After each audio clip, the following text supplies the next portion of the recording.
that all men are created equal. Black Man Thinkin. Freedom is never more than one generation away from extinction. We didn't pass it on to our children in the bloodstream. The only way they can inherit the freedom we have known is if we fight for it, protect it, defend it, and then hand it to them with the well-taught lessons of how they in their lifetime must do the same. Black Man Thinkin. Anytime you throw your weight behind a political party that controls 2/3 of the government, and that party can't keep the promise that it made to you during election time, and you're dumb enough to walk around continuing to identify yourself with that party, you're not only a chump, but you're a traitor to your race. Black Man Thinkin. If we lose freedom here, there's no place to escape to. This is the last stand on earth. And this idea that government is beholden to the people, that it has no other source of power except the sovereign people, is still the newest and the most unique idea in all the long history of man's relation to man. Whether we believe in our capacity for self-government or whether we abandon the American Revolution and confess that a little intellectual elite in a far distant capital can plan our lives for us better than we can plan them ourselves. Black Man Thinkin.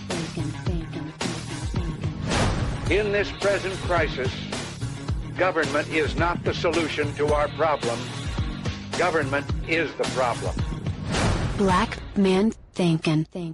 Stanley, Levy, Black Man Thinkin, here on the dominant force in Internet conservatism, TalkAmericaRadio.us. Also, WDDQ, Talk 92.1 FM in Valdosta, Georgia. WJHC, Talk 107.5, North Florida Talk Radio. FreedomInAmericaRadio.com, and WLBB News Talk AM 1330 and FM 106.3 in Carrollton, Georgia. Happy to be with you. Guess what? Maybe we have this Mueller witch hunt all wrong.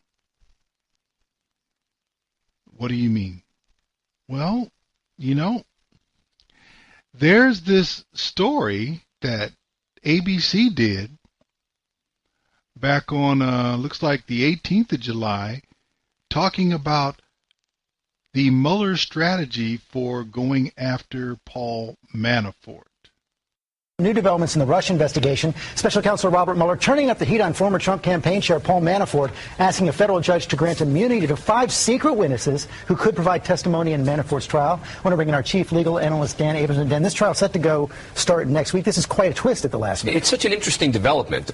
Who are these 5 witnesses? We don't know. But more importantly, these are basically 5 people who are saying, we will in effect invoke our right against self-incrimination, meaning there's something that they're worried about in connection with their testimony. Robert Mueller's coming back and saying, fair enough, but we need your testimony, so we'd like to grant what's called use immunity, meaning we won't use anything you say against you for these specific purposes. Now, the judge is going to have to sign off on that, but what really Mueller is doing is trying to force these 5 people to testify. And you could argue that he's also trying to put more pressure on Paul Manafort to come to a plea agreement. It's possible, but, these 5 witnesses are preparing for trial, not for a plea agreement. These are 5 witnesses who he doesn't want to name publicly because he's concerned about the impact. The only way that these witnesses' names are going to be made public is if they actually testify, according to Mueller. And we have that other major development, the Justice Department indicting a 29-year-old Russian national for being a Russian agent here in the United States, Maria Butina. You see her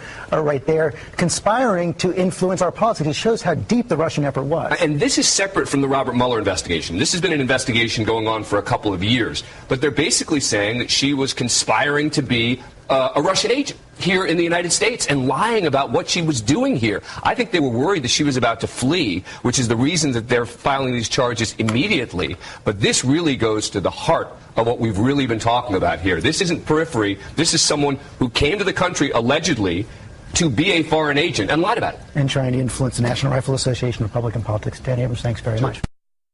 Secret witnesses with immunity? You won't know who they are unless they testify, and if they testify, anything they say cannot be used against them, which means they can get on the stand and say anything. Why would you do that? And why would you want to keep these? Oh, this hasn't been a witch hunt after all. It's been a warlock freedom program. Why do I say that? Gateway Pundit put out a thought. Update. Mueller suspected of giving Podesta brothers immunity to indict Manafort and is hiding this story from the public. It makes sense. Because if he came out and announced that he was going to give the Podesta brothers, including John Podesta, Mr. Spirit Cooking and everything else with Hillary Clinton, that he was going to get immunity when we know how much dirt he has been in, and his brother's even dirtier. If you came out and said, we're going to give you immunity to testify against Manafort, well, then you would end the investigation right there. It wouldn't happen. But if you can get him on the stand in secret, after cutting a plea deal, an immunity deal for them, and he said, and remember, it's 5 witnesses, 5 secret witnesses. This is not about hunting the witches in the Trump campaign. This is about using witches who are fake in the Trump campaign to get the real warlocks associated with the Democrat campaign off scot-free. That's what it's about. There's no reason for you to be... Did you conceal the names of anybody you wanted to cooperate who had an association with Donald Trump? No. You indicted them. You did everything like you media perp walked them, put their names out there, did everything, called them, accused them of things that didn't even happen during the campaign, accused them of having access to the candidate that they didn't have. You did all that when they were associated with Trump. Why are these people? They're not associated with Trump. They're associated with the other side. And if you knew who they were, and if you knew that he was doing this, you wouldn't support this investigation anymore. Because it would be exposed as a witch hunt and a bait and switch and anything else you can name. He's trying to get Clinton people off with no criminal accountability whatsoever.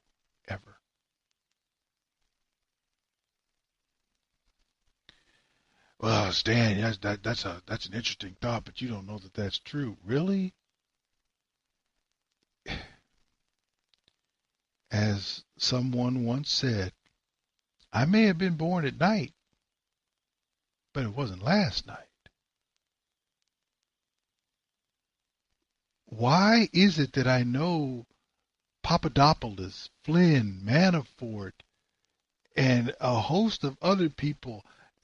Did you name the 12 Russians? You must have, and the other 13 Russians before that. I have all these names. But when it comes to people who can testify and make sure it's done and put away, not only will you not give us their names, you are going to protect them by immunity because you need their testimony. You need their testimony against Manafort? Really? No, you don't. Stop lying to me. If it turns out that 2 of the 5 witnesses are the Podesta brothers, will you then finally understand just how deep this swamp is? And because it won't just be Mueller, it will be every Democrat and Republican who has supported this from the beginning, because they all knew that this was crap to begin with. They all knew that Robert Mueller had a conflict of interest that disqualified him from serving in this post from the outset. They all knew that there was no evidence, and there still is no evidence of collusion or any illegal activity associated with the Trump campaign. There's just not. And the idea that the Russians did all this stuff and didn't even change a single vote? Really? And you've been looking at it for almost 2 years now? Come on, man. Well, the investigation's gone on for a year and 2 months, but the rumors have been flying from the outset. This is what you want me to believe? And you heard that last part at the end, which I think is just hilarious. It really is hilarious. And what is that? My goodness. And the New York Times put it, Maria Butina, who sought a back-channel meeting for Trump and Putin, that's a lie, is charged as Russian agent. Let me give you something from that New York Times article. You just got to get this. It says, at the behest of a senior Russian government official, the woman, Maria Butina, made connections through the NRA, religious organizations, and the National Prayer Breakfast to try to steer the Republican Party toward more pro-Russia policies, court records show. Privately comparing herself to a Soviet Cold War propagandist, she worked to infiltrate American organizations and establish back-channel lines of communications with American politicians. Didn't say anything about Putin, doesn't say anything about Trump. Of course, the headline lies. Here's what you're trying to get me to believe. Because she's a Russian national. What the New York Times and the media want me to believe is that there's not a country anywhere in the world other than Russia who would attempt to communicate with United States elected officials and try to influence U.S. policy in a manner that's more favorable to their country. So I guess what you're telling me is all those foreign embassies in Washington, D.C. are just there for architectural diversity. They're not trying to influence anything, right? They don't have any of their nationals positioned in some way where they can have a conversation. Wow. Come on, man.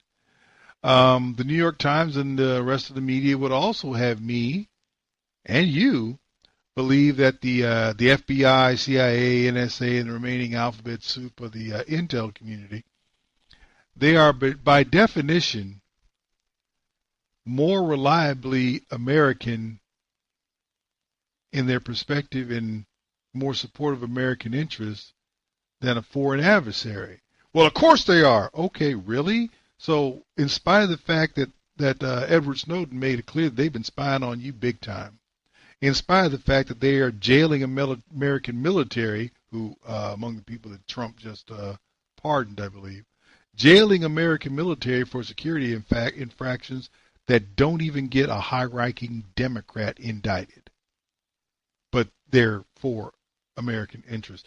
The findings that top FBI officials, past and present, repeatedly lied, and the current leaders are covering for them. Then there's what Peter Strzok had to do and say in his recent testimony. And then there's the fact that the alleged and unquestioned foreign interference in the last general election has yet to be backed up with any proof. And there's an acknowledgement that it had no impact.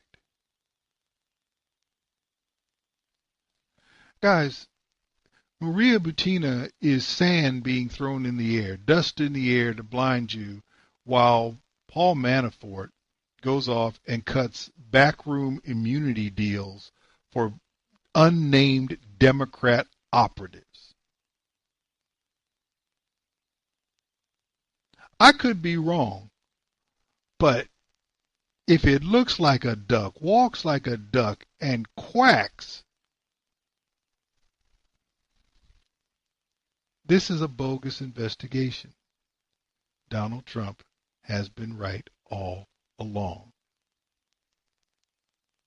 If you're going to give him immunity, give it to him privately. Well, we're not going to, and you're not going to reveal their names unless they testify.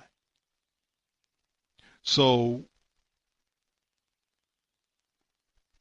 the ones you need testify and you can't prosecute them. The other ones, their names just never get known and they just go off scot-free. Wow. And you're going for this okey doke. You're going for this okey doke. Like I said, we have this Mueller witch hunt all wrong. It's not a hunt for witches.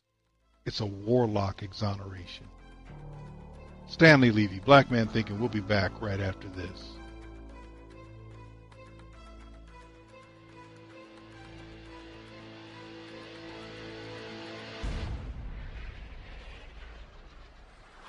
Stanley Levy, Black Man Thinking, here on the dominant force in internet conservatism, talkamerica.radio.us. Also, WDDQ, Talk 92.1 FM in Valdosta, Georgia. WJHC, Talk 107.5 North Florida Talk Radio. FreedomInAmericaRadio.com and WLBB News Talk, AM 1330 and FM 106.3 in Carrollton, Georgia. Well, now I'm getting ready to be called a traitor. I already know that. Because I'm going to ask the question, is Vladimir Putin, is he who the media and the U.S. government are telling us he is? And I didn't question that until relatively recently. Let me tell you the first thing that got me to question it. It is the implausibility of the Russian election meddling story. And here's what I mean. You're telling me that, first of all, he, being Putin, was doing his best to get Donald Trump elected. Who in the heck outside the United States actually believed that Donald Trump had a snowball's chance of being elected? What was being told? The propaganda that was going on within the country and outside the country was the same. This was Hillary. This was going to be another historic election. We're going to have the first woman president. All this, and Donald Trump was a joke. Everything you saw in the media was not to take him seriously, to dismiss him, to poo-poo him. Once he got, he wasn't going to get the nomination. Once he got the nomination, this is going to be an electoral blowout. This is terrible. It's not going to happen. Why would Vladimir Putin waste his time trying to go against a prohibitive favorite? He has no reason to believe, just like nobody here had any reason to believe. And before you say, well, but he got elected, and the meddling or interference that Putin did is agreed that it didn't change any votes. So Vladimir Putin, the Russians are pretty good at cybersecurity, hacking into things, getting into information, making things different. And what you're telling me is a government that is among the best in the world at doing this. Went after an election that the prior president said you couldn't rig an American election if you wanted to, but he decided to try against a prohibitive favorite, changed no votes, and was so obvious that now everybody knows what he was doing. Really? So what you want me to believe is that Vladimir Putin, on top of everything else, is stupid. That's a tough one. And the fact that we still have yet to see evidence of Russian interference. We have people talking about, well, here's the information, and everybody's agreed. It's a liar's pact. Why don't you just show the American people your proof that he did? Well, it would show classified information. You didn't have a problem when Hillary showed classified information to everybody on the flipping planet with an email server being hosted out of a flipping bathroom. You didn't care then. Why are you not going to show us what was going on now? Doesn't make sense. And what I'm going to show you, or let you hear some things that really challenge the notion that Vladimir Putin is who we're being told he is. Now, first, I'm going to play something for you. Former Secretary of Defense Leon Panetta did an interview with Fortune magazine, and this is what he said regarding China and Russia. I feel much more confident about the relationship with China and Xi than I do about the relationship with Putin and Russia. What makes Putin tick?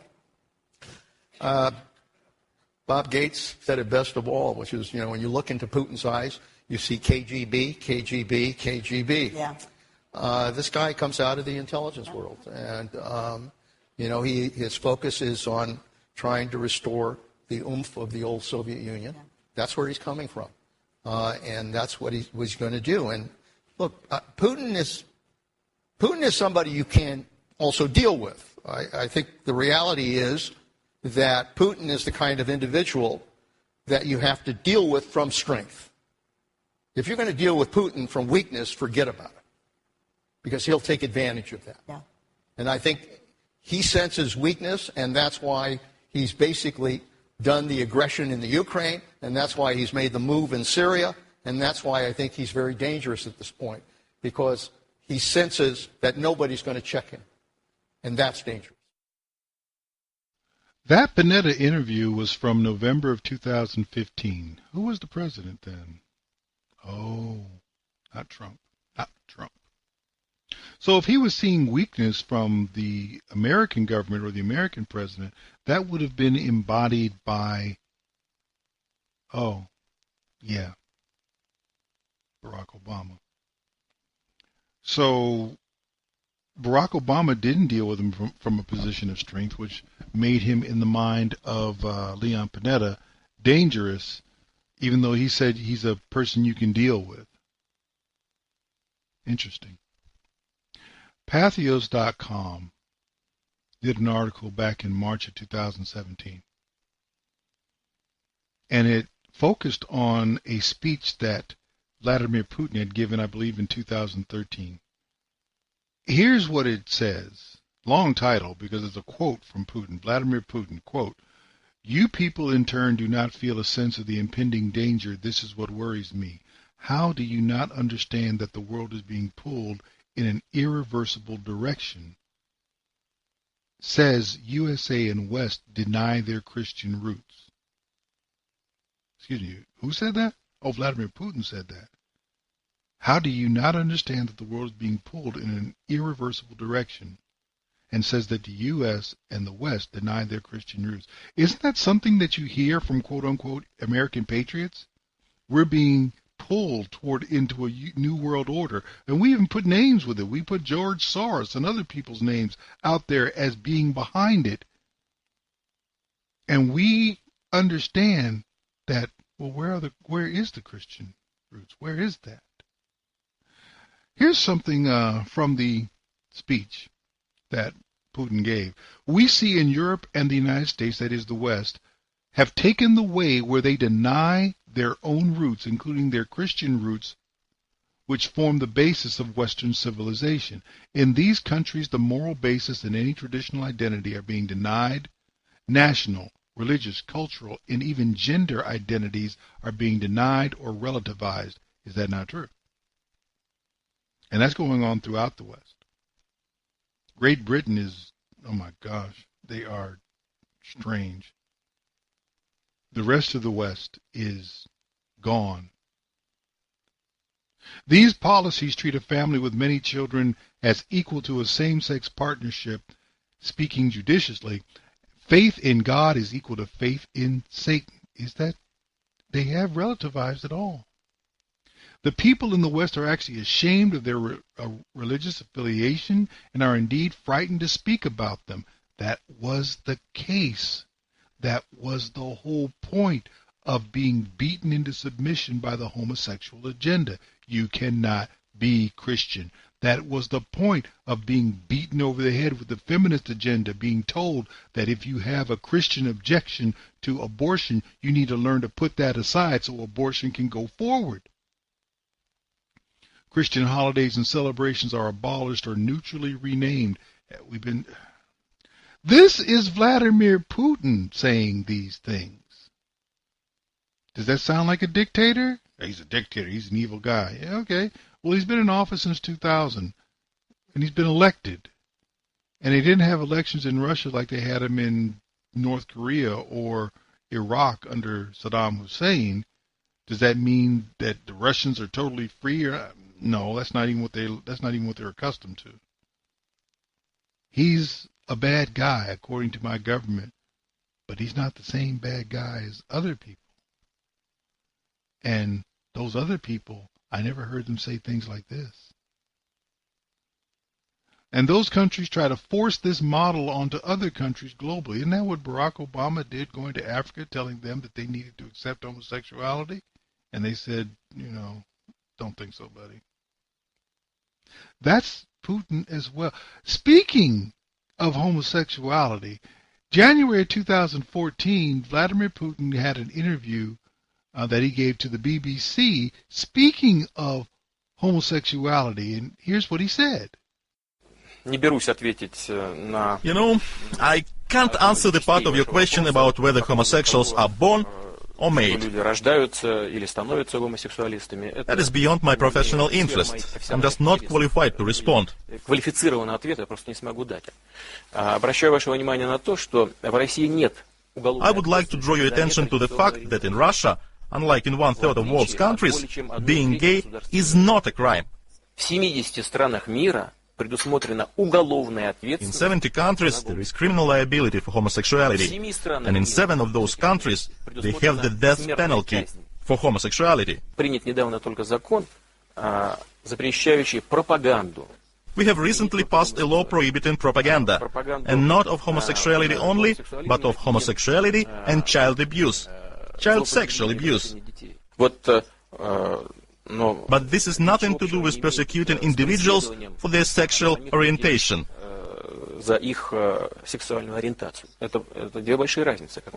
There is a world of difference between these two things, so there is no danger for individuals of this non-traditional sexual orientation who are planning to come to the games as visitors or participants. What about the Russian church people who have called for the return of criminal law against homosexual people? Do you support that? Are you horrified by it? What's your attitude?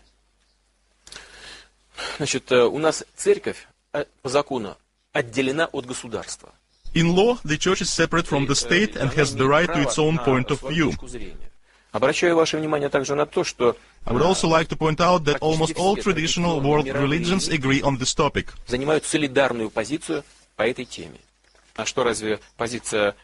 Is the position of the Holy See different from that of the Russian Orthodox Church? Does Islam treat individuals with non-traditional sexual orientation differently? Actually, it's even tougher. Read our law carefully and pay attention to its name. It's called a ban on the propaganda of pedophilia and homosexuality. Ban on the propaganda of pedophilia and homosexuality. There are countries, including in Europe, where they are debating the possibility of legalizing pedophilia. Publicly discussing this in parliament. They can do what they want, but the people of Russia have their own cultural code, their own traditions. It seems to me that the law we adopted doesn't harm anybody. What's more, people, homosexual people, can't feel inferior here, because there is no professional, career or social discrimination against them. When they achieve great success, for example, Elton John is an extraordinary person, a distinguished musician, and millions of our people sincerely love him, regardless of his sexual orientation. Does that sound like the guy that we're supposed to be afraid of, that we're supposed to be nervous about, that we're supposed to see as an enemy? And I'm not denying that he may be an enemy of the United States. I'm not saying he's our best friend. I don't believe that. But I'm not seeing what makes him what they're trying to tell us he is. I got one more clip I want to play, and this goes back to March of the same year, 2014, when Putin signed the treaty of Crimean annexation, and he gave some remarks regarding that. With the stroke of a pen, Russia defied protesters in Kiev, minorities in Crimea, and leaders across the Western world. The audience gave a standing ovation.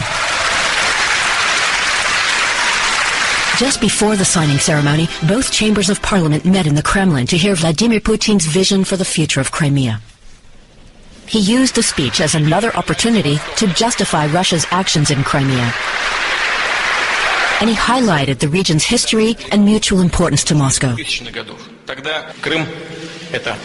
Crimea is about Sevastopol, a legendary city, the city of great destiny, the city of fortresses and the Russian Black Sea Fleet. His message soon turned into an indictment of the West. NATO's eastward expansion, its involvement in Libya, and the conflict in former Yugoslavia. Time and again, Putin said, the West has forced confrontation with Russia. In the case of Ukraine, our Western partners have crossed a red line. In this instance, Russia has legitimate interests that must be recognized. Putin praised the Ukrainian soldiers in Crimea for not turning the dispute into an armed conflict.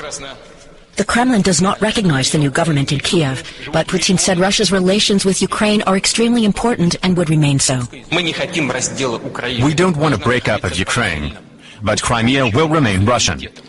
Crimea is Russia's most strategically important factor in the region. After signing the treaty, Putin greeted supporters in Moscow's Red Square, saying Crimea was returning home. The Kremlin says the treaty comes into effect immediately, but it lays out a period until the end of the year to formalize the annexation of Crimea. Laying out a period to formalize the annexation sounds like there's some people in Crimea who want to be part of Russia. And his rationale for making Crimea part of Russia has some nationalistic intent. He wants to not box himself in and make himself landlocked, and that would make sense if you have a naval fleet. Again, I'm not saying that Vladimir Putin should be put up for sainthood. Don't know that. But when I hear what people like Leon Panetta, Robert Gates, all the people who in our intel community are trying to tell me that he is somebody that is not what his words describe, and they try to put his actions in a particular light and perspective that he may not necessarily share, and the intel community we have has been demonstrated to be lying to me about the very negative involvement they say Vladimir Putin has in our government or in our system of selecting government. I'm sorry, I have to start taking a look at alternatives, because you're not giving me facts, you're not giving me information that is consistent, and you want me to believe that someone is what you say they are, who they say you are, because you say they are. What if they're wrong? Because we already know Comey and McCabe and Strzok lied at the FBI. We already know that Brennan is crazy. We know that General Michael Hayden isn't far behind him. We know all these people who were part of were part of our intelligence community that deal with us dishonestly, because maybe you have you forgotten what Edward Snowden made known to you about the U.S. intelligence community? It's a question, because there's information that supports that the answer to the question is different from what the media and the U.S. government, most of it, would have you believe. What if Putin is not who they are telling you he is? What does that do to your calculus on everything that's going on in the media and in Washington, D.C. regarding the word Russia? Stanley, Levy, Black Man Thinking. We'll be back right after this.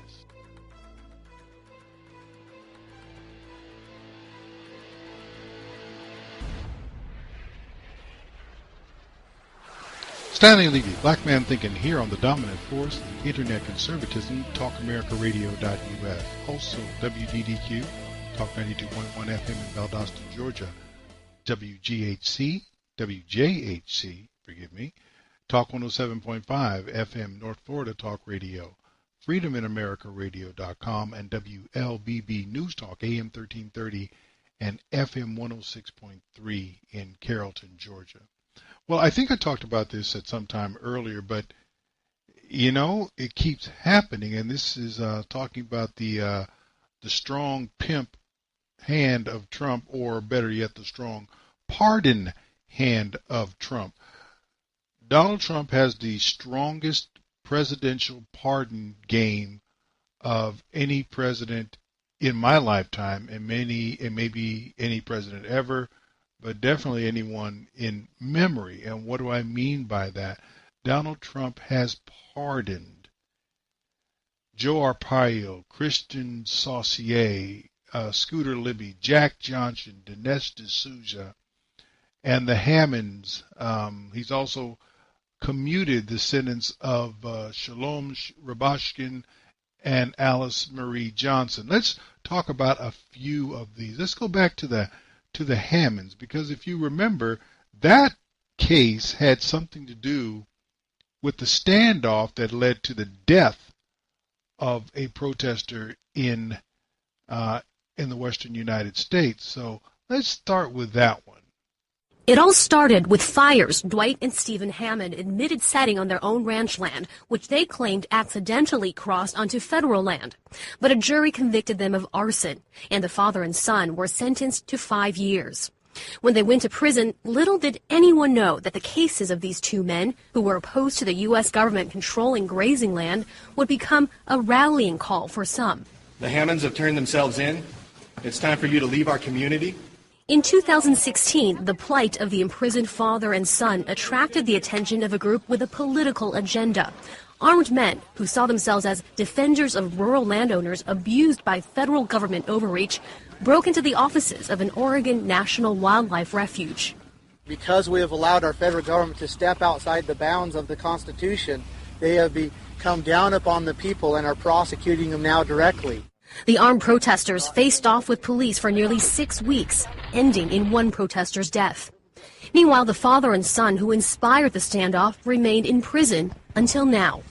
On Tuesday, President Trump granted the men full pardons. A statement from the White House press secretary reads, "The Hammonds are devoted family men, respected contributors to their local community, and have widespread support from their neighbors, local law enforcement, and farmers and ranchers across the West." The presidential pardon, though, has sparked concern and may embolden more protesters to take up arms. They're looking for another opportunity to take over public land or have a showdown with law enforcement agents, and this will only embolden them. I do fear that it's just a matter of time before we see another standoff. There's also the question of a pattern to Trump's pardons. Most of the 8 people who've received pardons are figures popular with Trump's base.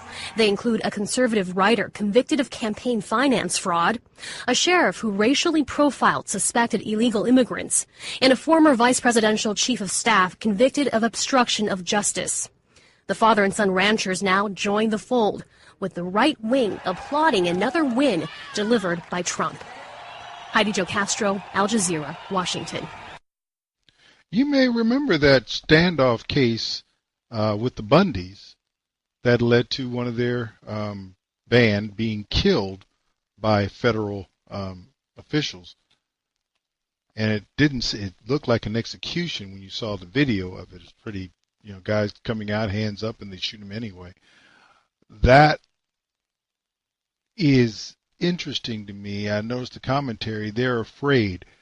They should be afraid. As a matter of fact, you want them to be afraid. The federal government owns about half the land east of the Mississippi. Most of the land in America west of the Mississippi River is owned by the federal government. The Constitution gives them no right to any of it. The Constitution gives the federal government the right to Washington, D.C., and whatever land that the states would sell to them for specific purposes. Ranching and grazing and control, not part of it. I want them to challenge them again. I welcome the pardon on that ground because with that pardon, you keep the idea of a government that is responsive to the people as opposed to lording over the people alive. I'm happy. And I do mean happy. Now, one of the people that were mentioned in the list was said a political, writer and a political commentator. Well, they're talking about Dinesh D'Souza, and this is a report. This one's by the Daily Mail, who made it very clear how that went down. President Donald Trump said Thursday he'll grant a full pardon to controversial conservative pundit Dinesh D'Souza, who pled guilty to a felony several years ago for violating campaign finance laws. D'Souza may be best known for a book and documentary that suggested former President Obama was a threat to American democracy due to, quote, anti-colonialist rage inherited from his Kenyan father. D'Souza claimed he had been targeted by prosecutors for his attacks on Obama, finding support among the far right, and now from President Trump, who said D'Souza was, quote, treated very unfairly. This even though D'Souza admitted he made illegal contributions in a 2012 scheme to help New York Senate candidate Wendy Long. D'Souza served no time for the offense. Trump's move adds to a string of recent pardons, from Arizona anti-immigration hardliner Joe Arpaio to Scooter Libby, a convicted former advisor to Vice President Dick Cheney, and last week, legendary boxer Jack Johnson. Critics quickly condemned the decisions, saying Trump is showing a disturbing pattern of pardoning his political allies.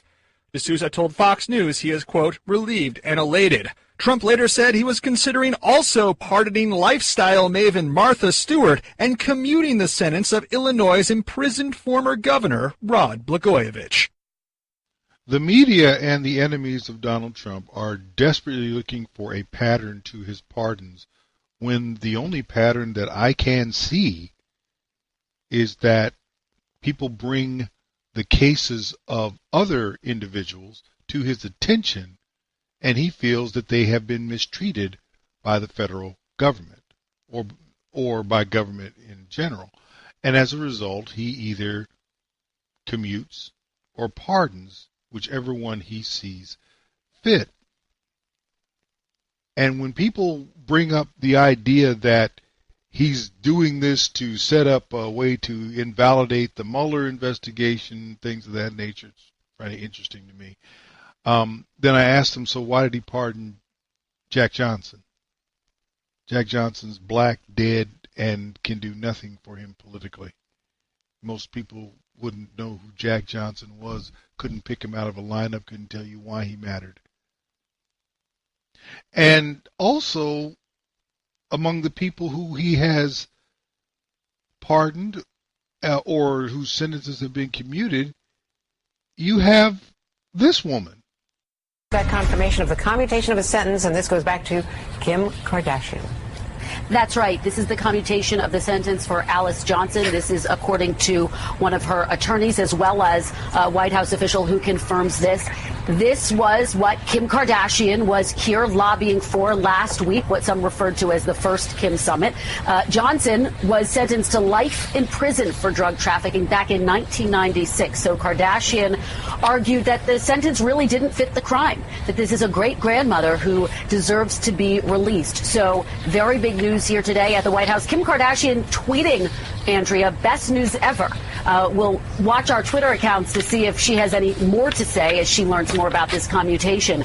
Now, of course, this does come as we have been reporting throughout the day that President Trump is considering dozens of other pardons, including, according to the president himself, potentially commuting the sentence of Rod Blagojevich, as well as pardoning Martha Stewart. Will that happen? We'll have to wait and see. Some critics look at some of these pardons and question if there is a political bent, a political purpose to them. That's a narrative that the White House has pushed back against very vigorously. But of course, the questions, is President Trump with some of these pardons trying to send a message to some of those who are wrapped up in the Russia probe, like his pardon of Dinesh D'Souza, a conservative commentator, for example. That was, of course, a highly controversial pardon. This pardon, Andrea, will likely be less controversial. Again, this is a great-grandmother who back in the 1990s was sentenced to life in prison for drug trafficking. So Kim Kardashian, as well as her family, undoubtedly cheering this news that we're getting from the White House. House this afternoon, Andrea. Because there are a lot of others, thousands and thousands of others who are less entitled, less well represented, who are incarcerated, mostly minorities, mostly men, who are incarcerated on these kinds of drug offenses and with equally lengthy sentences. So Andrea Mitchell, at the end there, is trying to make the argument that he should just let everybody out of jail. And that's pretty much it. Well, they're black and they're male and they got the same type of sentences. Every case is different, Andrea. And in this case, she wasn't pardoned. Donald Trump didn't say she was innocent. He simply said the punishment was too extreme, and so he commuted the sentence. The conviction is still there. You just served enough time, in the opinion of the president. All it means. And Alice Marie Johnson can do nothing for him politically, except maybe vote for him in the next election. And I don't think you can pardon enough people to create a significant victory, although it looked like Barack Obama tried to by releasing thousands of people who were convicted criminals back into the mainstream of society. Now, this last one, because this is interesting to me, because this is part of the real cleaning up of George W. Bush's mess. And that was the pardon of Louis I. Scooter Libby.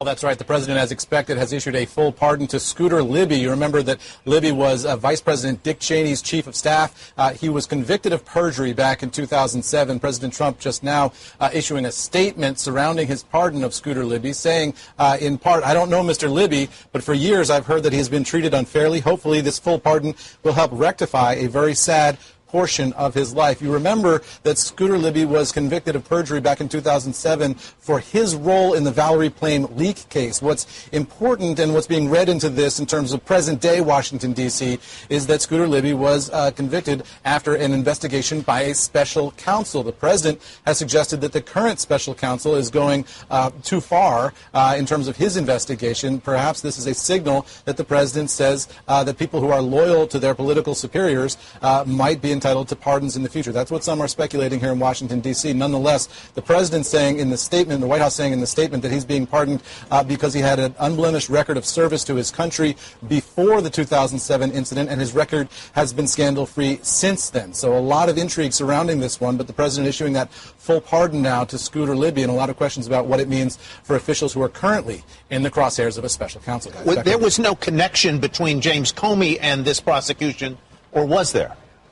That's a good question. You're going back into history here. Patrick Fitzgerald was the investigator there, but I'm not sure what James Comey's role might have been at the time. I'll have to double-check that for you, Pam. And I believe there may have been a connection about him actually appointing the special counsel. Yes, he did. That's exactly right. So he appointed the special counsel at the time that was investigating, that was investigating Scooter Libby. And for Scooter Libby, maybe it clears his record, but remember, he didn't serve time. His sentence was already commuted. Valerie Plame, who was the center of all of this because she was the CIA operative whose identity had been outed, was scathing in her criticism. And she says this sends a message to those who might cooperate with Mueller's investigation now that punishment may be fleeting for those who would be at fault, according to an investigation by a special prosecutor. Interesting how everyone wants to attach a motive to this associated with Russia. Let me help you out with Scooter Libby. Scooter Libby was convicted of having something to do with Valerie Plame's outing. The interesting thing is they asked him questions with respect to his dealings with the vice president, and he didn't want to give out that information because he thought it was sensitive, and he was found guilty of 4 felony counts of making false statements to the FBI, lying to a grand jury, and obstructing a probe into the leak of Plame's identity. So that's what he was convicted. Now, here's the thing that makes it interesting, because they're saying, he's responsible for making the identity of Valerie Plame, who was a CIA operative, very attractive woman, by the way, making it known. But they leave out the fact that in July of 2003, 4 years prior to his trial and conviction, Robert Novak, who was a columnist for the Chicago Sun-Times, wrote a column about Joseph Wilson, and that was Valerie Plame's husband, his claim that was written 8 days earlier in the New York Times, that reports of Iraqi attempts to procure uranium from Niger were false. Novak identified Valerie Plame by name as a CIA operative. This was in 2003.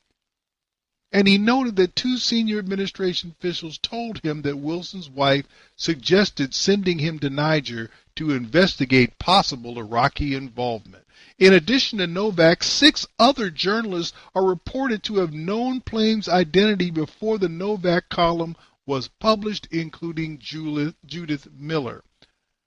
So witch hunt. Now, if you want to start drawing parallels, they wanted somebody to go to jail from the Bush administration. You weren't going to get George W. Bush. You weren't going to get Dick Cheney, and they wanted both of them badly. This was as close as they could get, so they came up with some nonsense that if you scratched it, scratch a lie, you'll catch a thief.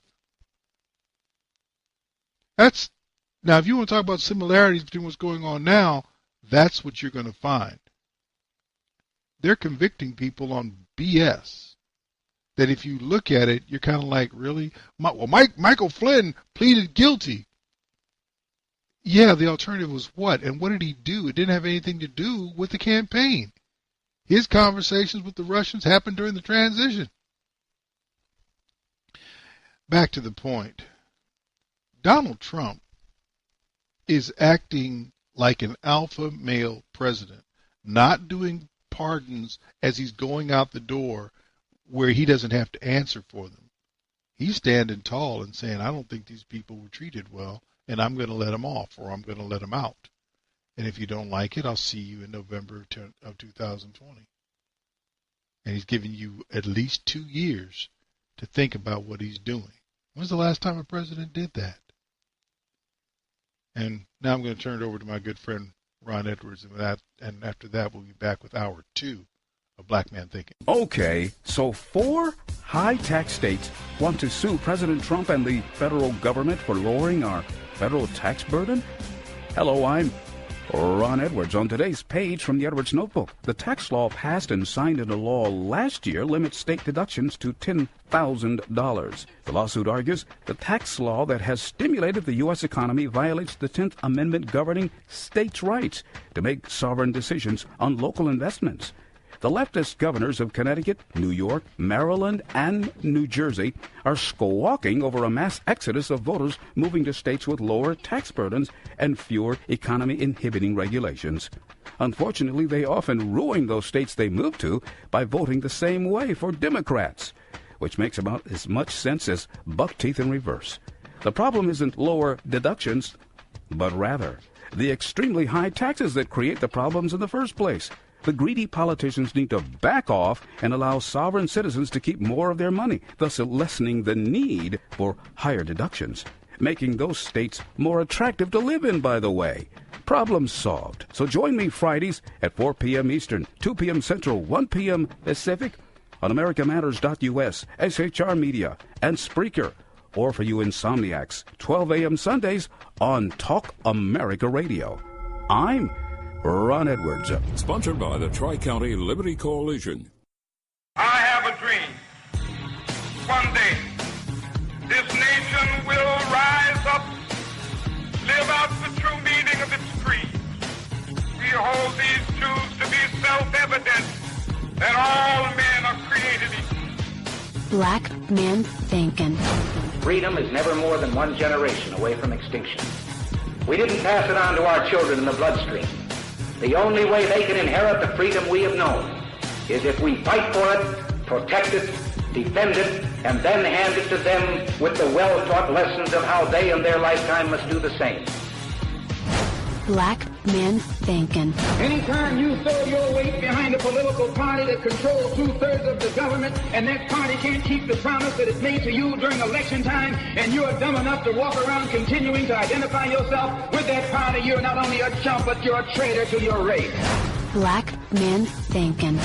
If we lose freedom here, there's no place to escape to. This is the last stand on earth. And this idea that government is beholden to the people, that it has no other source of power except the sovereign people, is still the newest and the most unique idea in all the long history of man's relation to man. Whether we believe in our capacity for self-government or whether we abandon the American Revolution and confess that a little intellectual elite in a far distant capital can plan our lives for us better than we can plan them ourselves. Black Man Thinkin.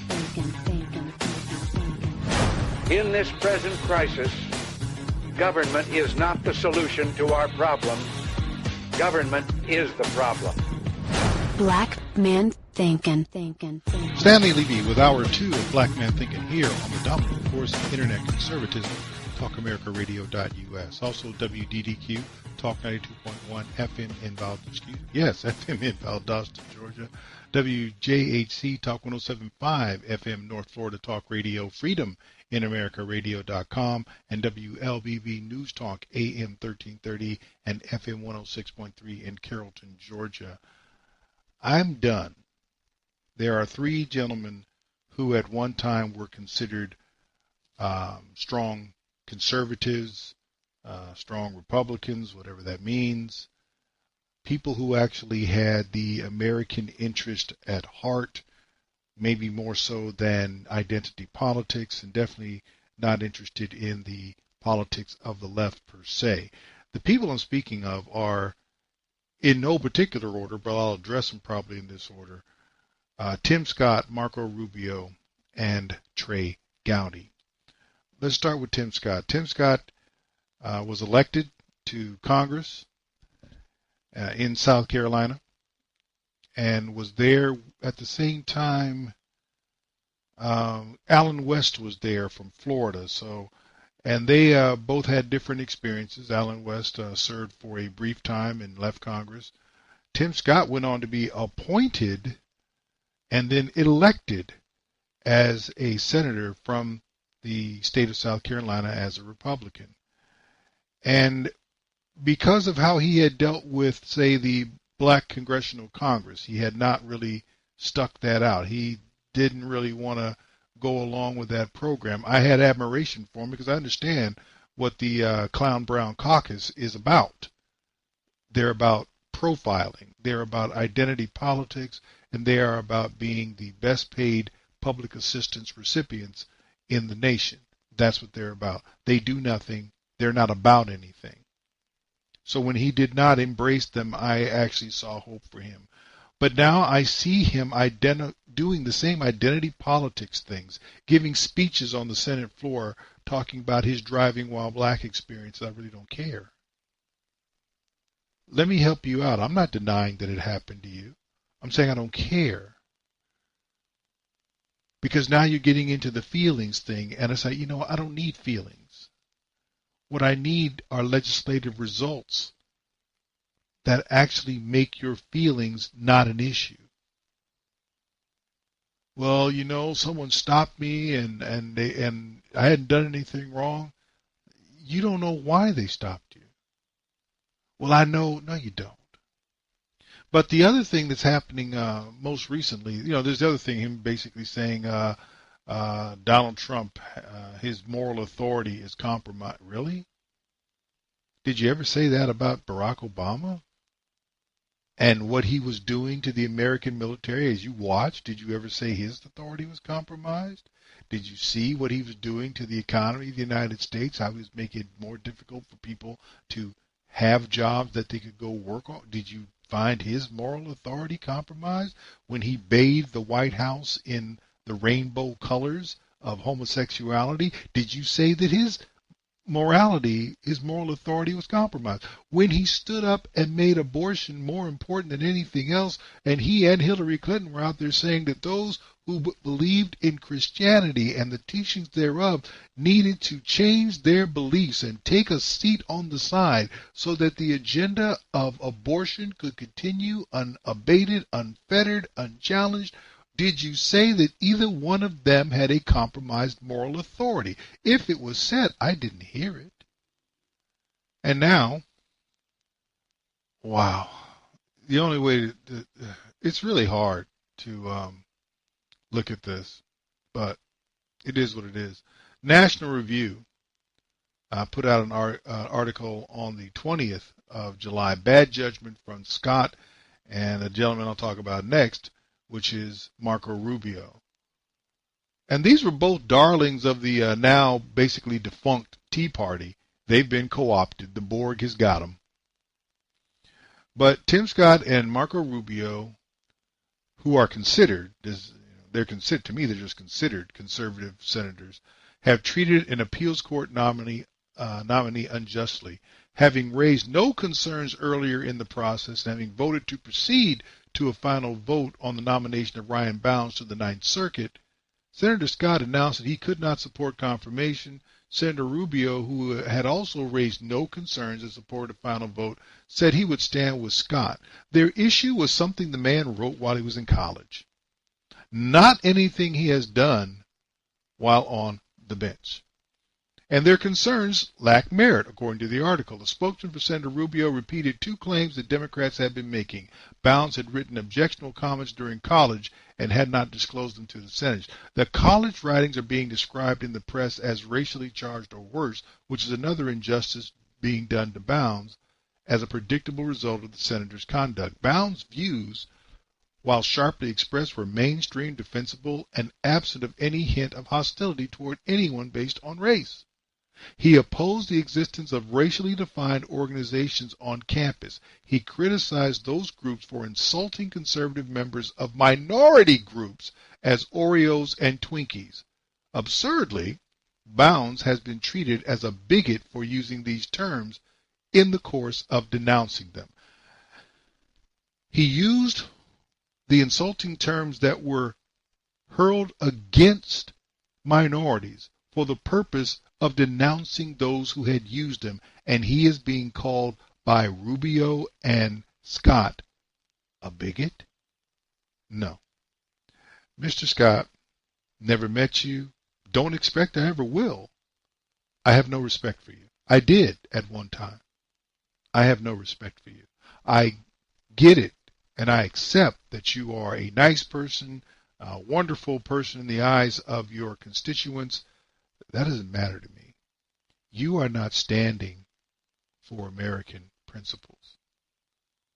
You are going for the same okey-doke that marks all progressivism and especially black progressives. If you've ever said anything at any time that we think makes you a racist, then that's what you are. It doesn't matter what else went, and that's asinine. And if you actually have anything to do with the Christian faith, which I believe Senator Scott does, I thought we were the people who believed that folks should have second chances. But not only are you not giving this guy a second chance, you are creating an offense where none was committed to take away any chance. It's deplorable what you have done. I'm taking most of the time to talk about Tim Scott because he is the biggest disappointment. He is becoming a KNEE-GROW. He's on his way. He's speaking the same language. Give him a few more years, maybe another term, and you will not see a dime's worth of difference between him and Cory Booker. He is moving that badly, in my opinion. As for Rubio, Rubio came on as a darling, and somebody said even when he was elected, he was elected in 2010, and he's been reelected in 2016, and you know what? He's going to be president one day. That dude is the biggest marshmallow sellout in the history of Florida politics, maybe. He talks an excellent game until somebody actually examines what he's saying. He showed up. He actually tried to stand on a debate stage with Donald Trump. Donald Trump blew him out because he understood. Get this about Donald Trump. Donald Trump is a genius when it comes to understanding how to get at people. He dismantled Marco Rubio and threw him away. Marco Rubio never had a shot. From the moment Donald Trump focused on him and put him in the crosshairs, he was done. And he keeps identifying this Marco Rubio on immigration, back and forth. He's been doing that since his first term. We need to come up with something. Wait a minute. We had finally stood up against the immigration ridiculousness that was going on under the Obama administration, and here comes Marco Rubio to the rescue of Democrats. Here we are, standing firm against attacks on unmerited attacks on gun ownership. And here comes Marco Rubio going to a town hall and looking like a rented goalie. He got used. He said nothing. He basically made himself a piñata for the left and embarrassed the cause. He has done nothing on a national stage to merit respect by those who are right of center. He'll take your money. He'll give you a nice speech. But when you're looking for someone to stand for principles, you cannot count on Marco Rubio, and I don't believe you can any longer count on Tim Scott. Tim Scott is going the way of the black progressive, and Marco Rubio is just a gun for hire. I don't think he stands for anything. I wish I could say differently. But the way you deal with people like Scott and Rubio is you don't criticize them. You don't jump up and down on them like I'm doing right now. I'll admit that. You replace them. You can find better than both. If your idea is, quote unquote, to make America great again, which means make it a nation based on effort, not based on identity.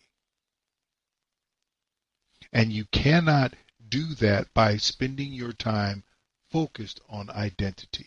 Make it a nation of freedoms, not a nation of feelings. You cannot do that by trying to placate every leftist who has an argument about something he dislikes that takes from the freedom and liberty of someone else. You can't do it. You can try it if you're Marco Rubio. And then there's Trey Gowdy. Trey Gowdy is the best scandal monitor that I can imagine. But by being a monitor doesn't mean he's going to do anything about it.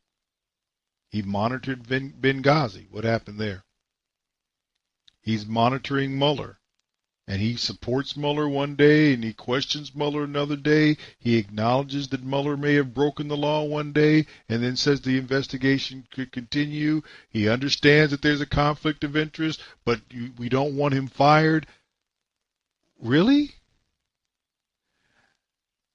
Trey Gowdy is a good talker. He's not a doer. He's an excellent guy for a sound bite during a congressional hearing, as he was with Peter Strzok. Okay, so what's going to happen to Peter Strzok? What's going to happen to anyone because Trey Gowdy was involved? Trey Gowdy, like most reasonable people in this nation, they know that there's corruption in the FBI, deep corruption. He knows it better than most because he's closer to it. He knows that Hillary Clinton is guilty as sin of almost anything you can name. And his response to it all is to sit back and comment and then just say, well, I got my check. And now he's leaving the fight. Which really isn't a problem because he wasn't fighting anyway. He wasn't. So for him to up and leave is actually a good thing. I wish him well, as long as he has no political power whatsoever. You need to understand something about Tim Scott. Tim Scott is a good guy. He's no good for American politics anymore, unless you want a Cory Booker clone.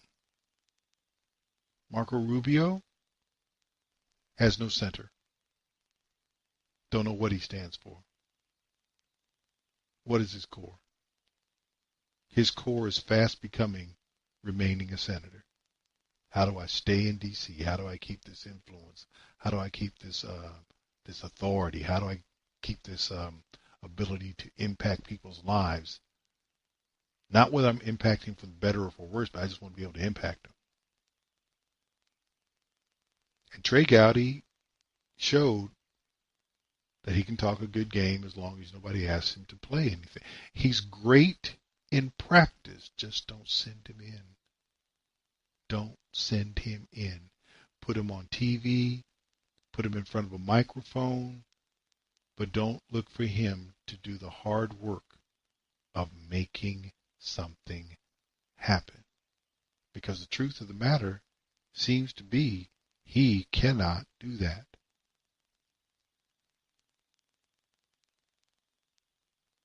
Guys, understand something with conservatives and Republicans in D.C. They're simply a shade better than Democrats. They're not for you. You would need to really overhaul D.C. in a remarkable way. Term limits aren't the answer. If you're going to, guys, let me help you. Term limits are not the answer. It's just another way for the incumbents to play a game because they will handpick their successors. They will continue to monitor these. What you need to do is actually behave like a republic. And when it doesn't smell good, you get rid of them. Get rid of them. And it's time to get rid of these three. Thankfully, one of them is going on his own. The other two, well, you can't really touch Rubio until 2022. I'm not sure when next you can lay hands on Tim Scott. But as far as I'm concerned, you should be done with both of them. Stanley, Levy, Black Man Thinking. We'll be back right after this.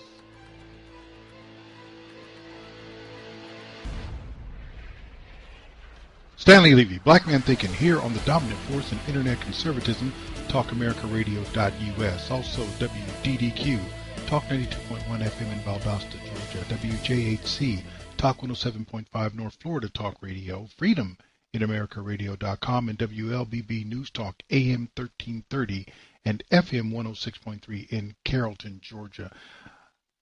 Well, you know, we've learned this year, perhaps more so than in other years, that teachers can strike. You might remember this from, well, actually just this past spring. Strikes in Oklahoma and Kentucky after teachers in West Virginia held out for a 5% pay raise, receiving it after a 9-day walkout in one of the poorest states in the U.S. This is a very unusual spring for us. For some of my teachers, they're referring to this as the education spring. In Oklahoma, legislators are debating a revenue package aimed at ending its statewide teacher walkout, including 2 proposals to tax certain internet sales and expand tribal gambling. The teachers are demanding increased education spending, including raises. Kentucky teachers are protesting cuts to their pensions. And in Arizona, teachers are asking for a 20% pay increase, with the threat of a strike on the horizon. Teachers are a little fed up with the fact that their salaries haven't been going up, and in most of those states, actually spending for schools has actually gone down in real terms since the Great Recession. And so partly teachers are hearing all this news about how the economy is recovering, and they actually haven't seen an increase in their salaries. Schools are funded primarily at the local and state levels in the U.S., and Oklahoma and Arizona have experienced serious tax reductions, says Michael Hansen. So these states, both of these states, cut costs significantly in the immediate wake of the recession, and then they've cut taxes so that even though the economies in these states have been recovering, the state is not getting nearly as much money as they used to, and that creates a budget constraint. Lily Eskelsen-Garcia says that the argument by state legislators that they have to live within a budget sounds reasonable.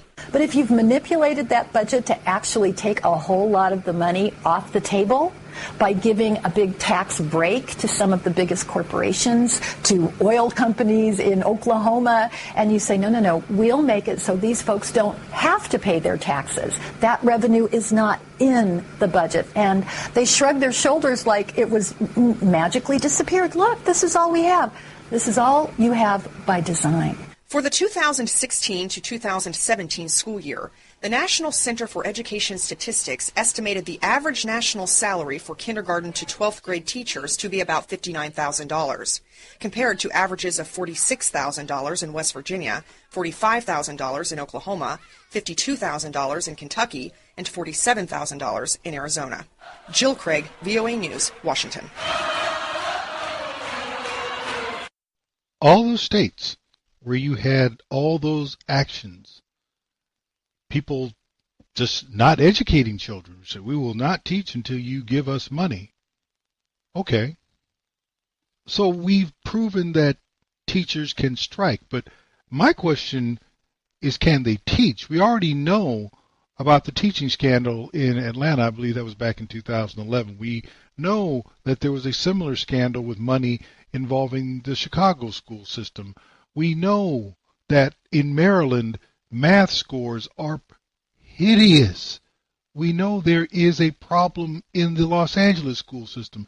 Everywhere you look, to be honest with you, you see more problems with schools than you see reasons to applaud teachers. I'm just being honest. Now, in Detroit, it got so bad as a result of the largest municipal bankruptcy in world history, that being the city of Detroit, which was run into the ground by 4 decades plus of primarily black but Democrat city governance. The Democrats ran the city, and for most of the years, most of the 4 decades that led up to the bankruptcy filing, the mayor's office and the majority of the city council was black. And they couldn't manage their way out of a paper bag, and they had to get in they had to file bankruptcy, get in an emergency manager, who also happened to be black, by the way, to get the city out of bankruptcy. And while that was going on, the schools, which were never that good in Detroit under the Democrats, they weren't, but they fell apart. Back in December of 2016, Vice News filed this report regarding a lawsuit that had been filed earlier in the year. Back in September, 7 Detroit students filed a lawsuit against Governor Rick Snyder and other state education officials. They argue that the state of Michigan is violating students' constitutional rights by depriving them of literacy. Yesterday, the state filed a motion to dismiss the case, claiming that there is no fundamental right to literacy. But the court battle is far from over. A week after the case was filed, Jay Caspian Kang visited one of the 6 schools named in the complaint. Hello? You at the bus stop? Right now I'm waiting on the bus, getting ready to go to school. Gotta get up a little bit earlier than everybody else because I live so far from the school. So, yeah. Osborne Evergreen Academy is a high school on the east side of Detroit. 89% of its students aren't reading at grade level, which is typical for a Detroit public school. Jamarie Hall is a senior at Osborne. He's classmates with one of the unnamed plaintiffs in the lawsuit. What's your favorite subject in school? Math. And you took pre-calculus last year, right? Mm-hmm. What math class are you in right now? Pre-calculus again. Why did that happen? Why are you taking the class over again? Really, I don't think it's enough, even another teacher probably available to teach the next math class. And even if it is, it's probably not even no books for that math class. Mark Rosenbaum, one of the lawyers leading the case, says that this is the first time anyone's argued that literacy is a basic right protected by the 14th Amendment. Literacy means the capacity to read, to learn, and to understand. That's the argument here. The 14th Amendment is about equal citizenship, equal access to the institutions of a government, equal opportunity to learn, equal treatment within the schools, which after all are the engines of the democracy and the great equalizer. And that's what the argument is here, that all children, no matter their race, no matter their class, have access to literacy. The suit argues that schools aren't equipped for learning. Problems range from teacher staffing, lack of books, and the rundown, unsafe facilities. Like, the bathroom sinks don't work. There's no doors on the bathroom. The classes, it's subs. It's so many subs, different subs every day. Water fountain doesn't work.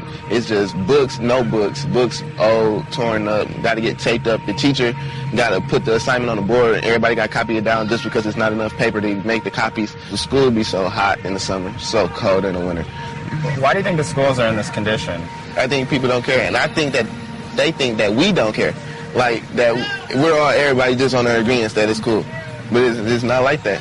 It's not like that at all. So I want you to bear in mind, a lawsuit's filed now because everything is so bad in Detroit. Back in 2007, NPR ran a story that said Detroit had the worst high school graduation rate in the country. And they cited a study from Education Week that it shows at least a third of teenagers in the nation are dropping out of school without earning their diplomas. Detroit has the worst. Fewer than 25% of freshmen in Detroit go on to graduate. That was 2007. Now all of a sudden we get to 2016 and you want to sue the state because of the condition of the schools and the fact that you're not learning? Really? So what had been going on in 9 years prior? And as you heard, the idea was trying to say that someone had a right for the government to make them literate. That if they were not literate, then the government is at fault if they're not literate. Heck, if I remember correctly, how did Abraham Lincoln learn to read? Well, never mind. Well, that was a different time. So, are words different? Has the English language changed? Well, they don't have enough books. My understanding is he was writing with a piece of coal on the back of a shovel. Well, everybody's not like that. Oh, really? Okay. Well, regarding that lawsuit, fast forward from 2016, and CNN ran this report back on the 9th when a judge looked at this and said, I'm not exactly sure what you want me to do. I really want to get to Detroit because I want to make time for what's happening with these kids in Detroit. This is another huge education headline. A judge just dismissed this case. This was a case that was actually brought on by the students themselves, suing educational officials in Michigan, saying that they were denied access to a quality education. And they pointed to, the schools, the overcrowded classrooms, lack of textbooks, black mold, rodents, didn't have pins. There was even, I think, one 8th grade student who said he had to teach 7th and 8th grade math for a month because they couldn't find a teacher. So last year, the state moved for dismissal, arguing the 14th Amendment contains no reference to literacy, and then last week, the U.S. District Judge agreed with the state on that.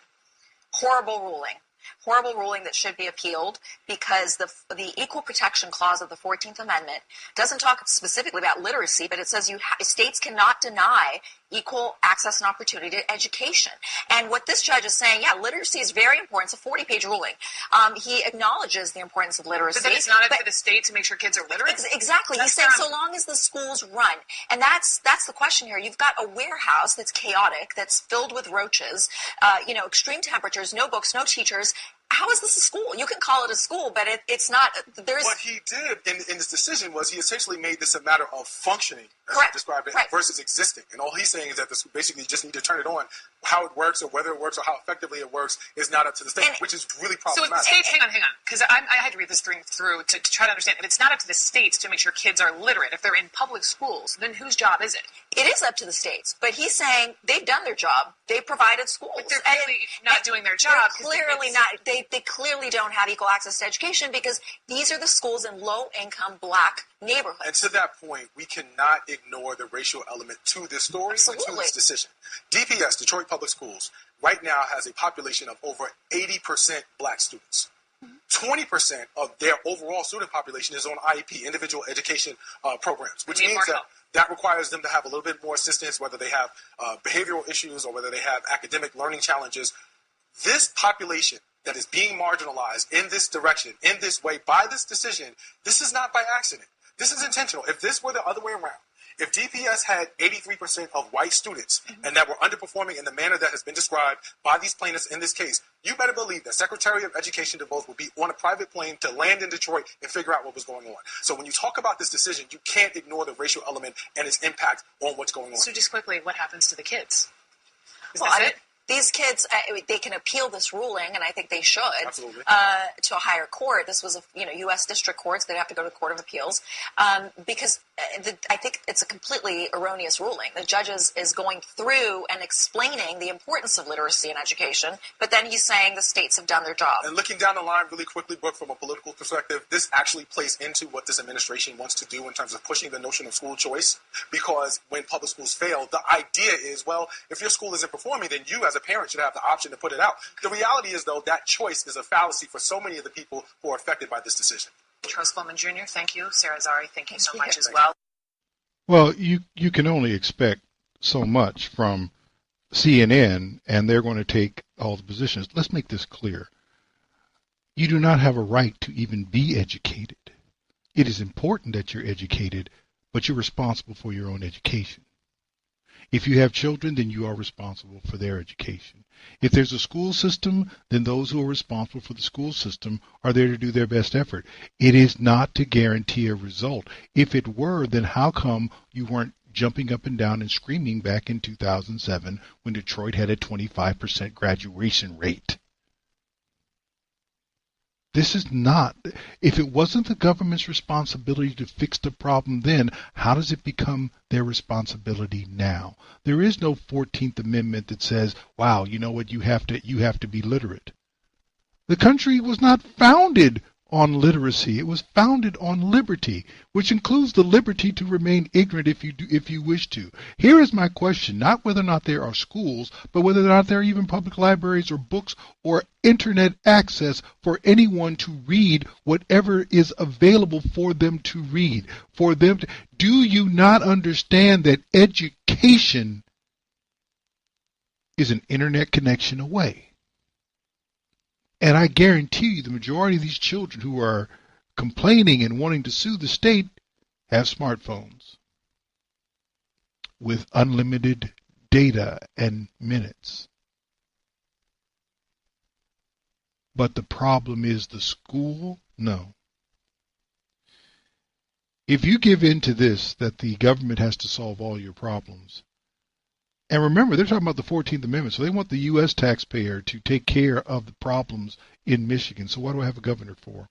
You want the governor to take care of the problems in Detroit. Well, what do I have a mayor and a city council for then? Because the money goes to them. They are the ones who run the school system. Now, of course, in the case of Detroit sucks, but there are a lot of school systems that suck. And Detroit sucked before there was an emergency manager. There is no right to literacy. There is no right to education. There is a right to the opportunity, and yes, the state provided that. It was woefully bad. It is woefully bad almost everywhere that Democrats run anything. You can't fix this problem by trying to sue and make taxpayers in other states accountable because there's a federal Constitution violation. They are doing everything they can to invent things in the Constitution. They want to invent a right to education, invent a right to health care, invent a right to income, invent a right to a job. None of these things were envisioned by the founders. None of these things ever crossed the mind of the founders. What they were about was the opportunity afforded by liberty. That has been granted. And Democrat, liberal, and progressive politicians and educators and administrators have screwed that pooch. So teachers want to go out and sue. And if you know anything about the Detroit, the union and the school system have been suing each other back and forth for a little while now. That thing is dysfunctional. And yes, the kids are the ones who are not getting the services that you would expect from a school system. But the problem is not with the federal government. The problem is not with the state government. The problem in Detroit is Detroit. Now, how are they going to fix it? I don't know. But this is nonsense, and it needs to be rejected. I'm glad the judge threw it out. He dismissed it. There is no right to literacy. There is no right to read. There is no right to be educated. There is opportunity. There is not a right. Stanley, Levy, Black Man Thinking. We'll be back right after this.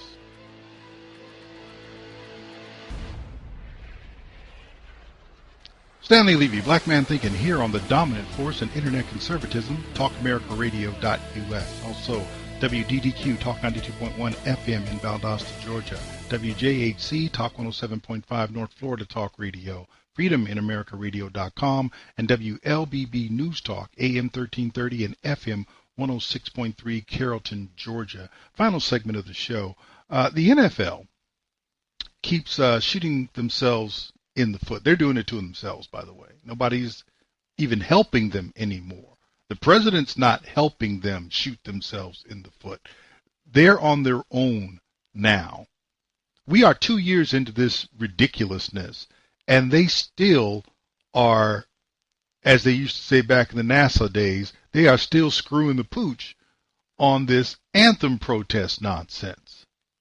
Here's the most recent example of this. This came out on ESPN back on the 19th of July, and this is something where we're going to have not only this event, but another wave of events involving all the teams. It's been labeled the proper anthem conduct section. It's one sentence in a 9-page discipline document provided to the Associated Press by a person familiar with the Miami Dolphins team policy on anthem protests. The document was not made public, but a source told the AP the Dolphins classify anthem protests under a large list of conduct detrimental to the club. According to this document, violators reportedly could be suspended up to 4 games. Now, as a reminder, here's the new rule regarding the anthem announced back in May by the NFL. All team and league personnel on the field shall stand and show respect for the flag and the anthem. But those who choose not to stand can stay in the locker room or off the field until after the anthem has been performed. Teams will be fined if players are on the field and do not stand, and each team may develop its own rules on how to handle players who do not stand for the anthem. Let's talk about it with our NFL reporter, Jeff Darlington. And Jeff, why is this report coming out now? Well, Linda, this is a complicated one, and the Dolphins now find themselves in the middle of a little bit of a PR mess. And that is ultimately because every team, Linda, does have to submit to the NFL, required by the league, their annual discipline schedule, which actually lays out potential discipline for any violations under their code of conduct policy. Now, because the NFL several months ago did in fact vote to have a rule against players who protest during the national anthem, teams now find themselves having to say, well, how are we going to do this? The Dolphins are, my sources are saying that they basically just submitted to the league what they wanted to submit, right, and they put the maximum penalty on top of that, which they said a player could be fined or suspended. But my sources are saying by no means are they actually going to be suspended for 4 games. This is a very confusing situation for a lot of teams. We're now seeing the first example of it because, by the way, the Dolphins are one of the first teams to report to camp, and as such are one of the first teams that have to submit this document to the NFL. I'm telling you, this is not only a PR nightmare at the moment for the Miami Dolphins. I mean, this is for the NFL. I mean, they don't want people like us or fans worried about this or talking about this stuff. And Linda, interestingly enough, 31 other teams are going to have to submit this very document. 31 more potential PR nightmares for the NFL. Incredible. Jeff Darlington with the latest on that. And get a load of this. Late Thursday night in a joint statement, the NFL and NFL Players Association said in court, quote, the NFL and NFLPA, through recent discussions, have been working on a resolution to the anthem issue. In order to allow this constructive dialogue to continue, we have come to a standstill agreement on the NFLPA's grievance and on the NFL's anthem policy. No new rules relating to the anthem will be issued or enforced for the next several weeks while these confidential discussions are ongoing. We're in 2018, just now getting to confidential discussions about something that started 2 years ago. Let me help you out. This is a screw up on both sides. Here's where the players are making their mistake. They actually believe that they matter more than the game. That's where they're making their big mistake. They're not that important. And they want their protest, which the majority of the country does not accept. They want that to come before playing the game that they're paid to play. You put that with the combined arrogance of athletic privilege, because you know how we treat athletes in this country, and the arrogance of progressivism, in this case, social justice progressivism. And the players have really made themselves a stench in the nostrils of the average football fan. The average football fan is no longer a fan of the NFL. They're drifting toward college. They're drifting toward high school. They're drifting toward people who play the game without an agenda, at least one that's not blatantly anti-American. And make no mistake, Colin Kaepernick and his protests and those who are following his protests, I'm sorry, they're anti-American. Maybe not in their sentiment, but their approach has already been determined to be anti-American. Let me tell you about your efforts to protest. You can say what you want. You can't make people hear what you want. They have heard you as anti-American. You need to deal with that if you're trying to change minds. Standing there and shouting, "No, we're not. No, we're not," when they're like, that's not going to work. Now, the other thing is the police aspect of this. You may remember back in 2016, the same year that Colin Kaepernick was out there starting his protest, there was an event in Dallas where a Black Lives Matter inspired domestic terrorist opened fire on a crowd of people who were marching in Dallas and killed some people, including 5 police officers. It was a terrible event. You even had Barack Obama and George W. Bush and their wives showing up for a memorial for that event, and it looked like Michelle and George W.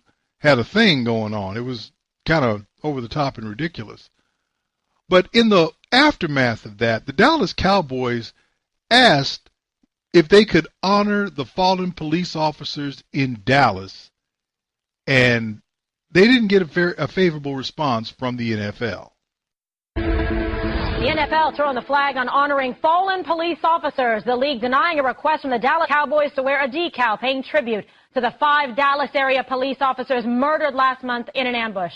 The NFL has strict rules about its uniform policy. Baltimore Ravens tight end and Super Bowl 39 champion Benjamin Watson is here. He just got out of practice. That's how devoted this guy is. He said he was going to show up for us, and he did. He joins us on FaceTime. Great to be with you tonight, Benjamin. A lot of people at home upset about this, thinking what a great gesture on behalf of amazing athletes to honor the fallen officers that protect and serve us all. What do you think about the NFL's decision? Well, first of all, I think it's honorable that Jason Witten and the Dallas Cowboys would do something like this. The Dallas community obviously is reeling from these events. The whole country is reeling from these events, and no one condones this type of violence. The NFL, however, has strict uniform codes, as everybody knows, and I'm sure that this was something that they discussed, something that they probably brought all the heads together and decided where they want to make their stand on this. But I don't think in any means it means that they don't support the police officers. I just think that they have a strict uniform code that we all go by, and they do a lot to support our military. There are different things that they do every month, whether it's breast cancer awareness and stuff like that. So this was obviously one of those things that no matter if it was maybe the timing, it was so quickly or whatever it was, they decided not to get behind fully to allow players to wear these decals in actual games. Right. You know, you bring up such a good point, because people at home are thinking, and I wrote down here about breast cancer. I mean, it was so moving when you see the players have like the pink, symbol for breast cancer awareness, saving women and children and mothers and sisters and daughters across this country in that fight. It's inspiring. People look up to NFL players, and when you do that, to see strong men fighting for strong women, it's really moving. Now, what about these officers? I'm having a hard time reconciling, unless it's perhaps something that's just too politically driven or too much of a hot topic issue right now. Yeah. Well, it definitely is a hot topic. I can't say if it's politically driven.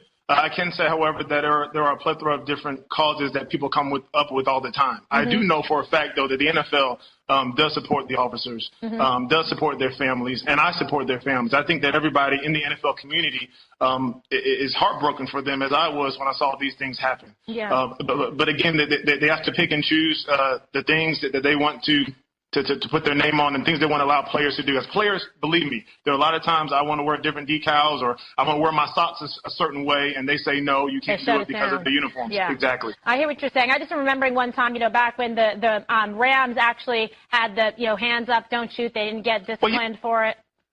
Well, that was something the players did. Right. That wasn't NFL sanctioned.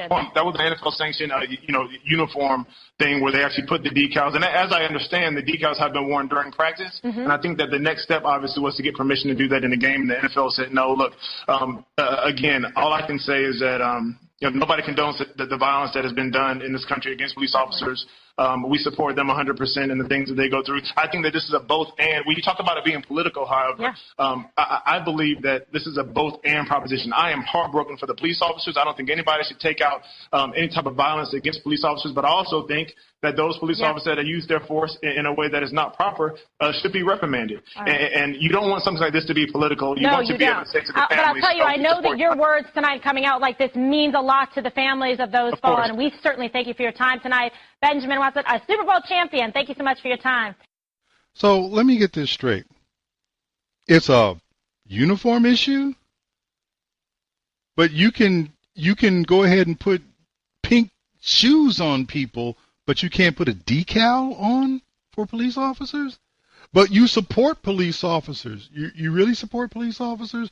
Did you support police officers when during that same preseason in 2016, the dude who was responsible for starting this foolishness was out there on the practice field wearing pig socks? Were you supporting police officers at that time? And you think that these things aren't related? You had nothing to say as Colin Kaepernick put on pig socks at practice. You didn't reprimand, do anything else. But when the Dallas Cowboys come to you and say, we just lost 5 police officers because a Black Lives Matter activist decided to shoot them, and he was hunting them, by the way, you can't let us have a decal? You don't think those two things are related? Well, see, here's where the owners have screwed up. They want to treat these guys like the players matter more than fans. The fans would have wanted to see the decal. They're treating the players as though they're not expendable, even though average shelf life is 3 years. And they've forgotten who actually controls the pro game. They're the managers. The owners are they're the managers of the pro game. But the players don't control it. The owners only manage it. The advertisers fund parts of it. It's the fans. And you have to remember something about football. When real men played, because we don't have those anymore, it defined something unique about America. You can't talk to me about American exceptionalism without including the game of American football, because you saw so many examples of it on the field back in the day. We don't see examples of exceptionalism anymore. We see a bunch of very pampered individuals who are more concerned about not getting hurt, which makes no sense considering what the game is as a collision sport. What is going on now, whether people want to believe it or not, is the whole attack on football, and there is an attack on football. The attack on football is actually an attack against part of the ethos of this country. Nobody else really plays football but us. Nobody else understands what that does to a man. There's the closest thing you can have to come to combat is playing in a football game. It builds character in ways that other sports do not. It builds camaraderie in ways that other sports cannot. And it is the difference between us and other nations, because you have to drop your little preconceived notions if you're going to be part of a football team and be successful as an individual and make the team successful. So it doesn't matter that you are Hispanic. It doesn't matter that you are black. It doesn't matter that you are white. It matters whether or not you can do the job. Football does those things. And if you start taking those things away And we've done that pretty much. Remember, the NFL is 74% black anyway. And now it's mostly social justice war. So we have gone all the way identity politics, which is basically anti-American. This is part of bringing change to America, as Barack Obama said. And that's the only reason I care about it. Football matters to me because I know what it builds on. I know what it does. It no longer does that. We have turned off the people who care most about football at the professional level. We are trying to get that same contamination down to the college level.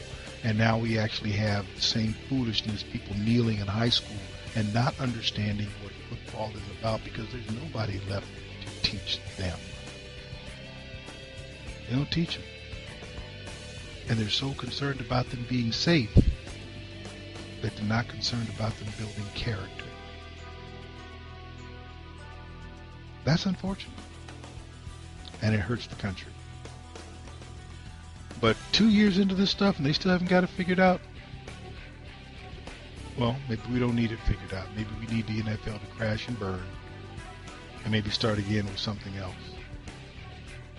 Still football, but maybe it'll be real again. And that's our show. God bless you. God keep you. And until next week, do take care.